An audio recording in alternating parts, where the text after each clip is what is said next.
Hello everyone, কেমন আছেন সবাই? আশা করছি সবাই খুব খুব খুব ভালো আছেন।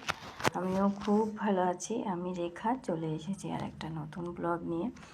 যেদিন এই ব্লগটা করছিলাম সেই দিন ছিল 4th মার্চ। আর 4th মার্চ মানেই হলো আমার এই ছোট্ট মনার জন্মদিন। যে এই 4th মার্চেই আমার ছোট্ট মনা আমার কাছে এসেছিলো। আর ও কাছে আসা, পাশে থাকা মানেই আমার পুরো দুনিয়া আমার কাছে, আমার পাশে আছে আমার মনে হয়। তো যেহেতু জন্মদিন বলে কথা, তো জন্মদিন মানেই তো ঘোরাঘুরি, খাওয়া দাওয়া এগুলো করতেই হবে। আমরাও সেই মতো চলে গেছিলাম রায়গঞ্জের SBF সিনেমা হলে মুভি দেখতে। অ্যাকচুয়ালি তেমন করে আমার আর বাবুর সময় কাটানো হয়ে ওঠে না। ওর পড়াশুনো নিয়ে ব্যস্ত থাকে আর আমিও নিজের কাজ আছে আমার আমার কাজ নিয়ে আমি ব্যস্ত থাকি। তেমন করে তো আর সময় কাটানো হয়ে ওঠে না। তো বাবু বললো চলো না মা, আজকের দিনটা একটু ঘুরে আসি, তোমার সঙ্গে সময় কাটানো। বেসিক্যালি জন্মদিন মানেই হলো বা কখনোই সুযোগ পেলে ওর একটাই ইচ্ছা যে মা চলো না ঘুরে আসি, তোমার সঙ্গে পুরো দিনটা কাটাবো, তোমার সঙ্গে সময় কাটাতে আমার খুব ভালো লাগে। যেহেতু আমি সময়ও দিতে পারি না, এটাও একটা ব্যাপার। তো ওই জন্যই ভাবলাম দুজনে একটু সময় কাটিয়ে নিই। চলে এসেছিলাম, আবারও বলছি, চলে এসেছিলাম রায়গঞ্জে SBF সিনেমা হলে, যেখানে মুভি লেগেছে ছাবা। ভীষণই ভালো ছাবা, আপনারাও দেখবেন ছাবা মুভিটা। ভীষণ ভীষণ ভীষণ ভালো, আমাদের দুজনের খুবই ভালো লেগেছে।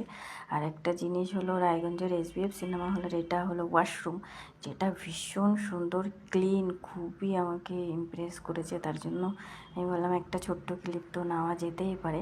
তো তার একটা ছোট্ট ক্লিপ আপনাদের সঙ্গে তুলে ধরেছি। আর সিনেমা হলে যেরকম ভিডিও মজা এগুলো তো হতেই থাকে। আর এখানে অবশ্যই আপনারাও সিনেমা দেখতে আসবেন। খুবই অ্যাফোর্ডেবল প্রাইসে এখানে মানে সিনেমা দেখা যায় বা মুভি দেখা যায়, যেটাই হোক আর কি। আপনারা দেখতে পারবেন, সিটও ভীষণ কমফর্টেবল। তো অবশ্যই একবার আসলে আপনারা রায়গঞ্জের SBF সিনেমা হল ভিজিট করবেন। ভীষণ ভীষণ ভীষণই ভালো। আমরা আসতেই থাকি সময় পেলে, আমি আর বাবু কিছু না করতে পারলেও অন্তত একটা মুভি দেখেও টাইম স্পেন্ড করার চেষ্টা করি আমরা দুজনে। তো আপনারা আসবেন। আর যেটা আমি হাতে দেখালাম একটা রিং, এটা আমার খুব কাছের একটা মানুষ আমাকে গিফট করেছে, তার জন্য রিংটা আপনাদেরকে একটু দেখিয়ে দিলাম যে রিংটা আমার খুব পছন্দেরও। আর বাবু আর আমি এখানে আমার দুজনের চলছে খুনসুটি। কখনোই ফটো ভিডিওর সামনে তেমন করে আসে না, ও হলো আমার লাজুক পড়ি। ও ফটোর সামনে আসতে ভালোবাসে না, কিন্তু আমার ফটো ভিডিওগুলো বেসিক্যালি ওই এডিট করে দেয়। ওই বলেছে মা তুমি চেষ্টা করো ছোট ছোট ব্লগ করার, তুমি পারবে করতে। তো আমি ভাবলাম আমার বাবু যখন আমার উপরে এতটা বিশ্বাস রেখেছে, তো একটু চেষ্টা করাই যেতেই পারে। তো আপনারা অবশ্যই দেখবেন ব্লগটা, কেমন লেগেছে সেটা অবশ্যই কমেন্ট বক্সে জানাবেন। আর ভালো লাগলে লাইক কমেন্ট অবশ্যই করবেন। খুব ভালো থাকবেন, সুস্থ থাকবেন। আবার দেখা হবে কখনো নতুন একটা ব্লগে। টাটা, বাই বাই সবাইকে।